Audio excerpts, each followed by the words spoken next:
জন্য প্রথম যে কাজটা প্রয়োজন সেটা হচ্ছে গর্ত। গর্তের ভিতরে আমি পর্যাপ্ত পরিমাণে গোবর সার অর্থাৎ জৈব সার যেটা সেটা দিয়ে দিয়েছি এবং উপরে কিছু অংশ ফাঁকা আছে। পরবর্তীতে কিছু শুকনো পাতা দিব এবং ছাই দিব।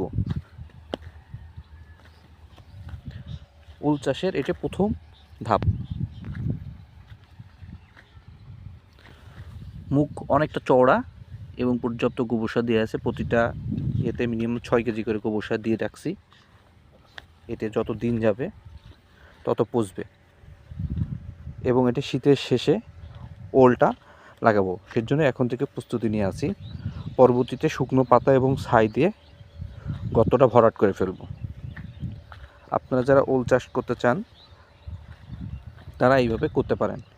এটা খুবই ভালো হবে, কারণ ওল চাষে প্রথম যে ব্যাপারটা সেটা হলো প্রথম ধাপে পর্যাপ্ত পরিমাণে সার দিয়ে জমি প্রস্তুত করে রাখতে হবে।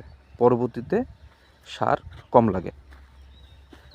আমার মালটা ভুঁইয়ের পাশ ধরে বেড়ার পাশ ধরে লাইন ধরে আমি এটা করছি, যাতে করে এখান থেকে ভালো একটা আর্নিং করা সম্ভব হয়। এই জায়গাটা আমার পড়েই আছে, কোনো জায়গা মাঠে খালি রাখা যাবে না। মাঠে খালি রাখলেই লস, এবং মাঠে টাকা ফেললে মাঠ টাকা রিটার্ন দেয়।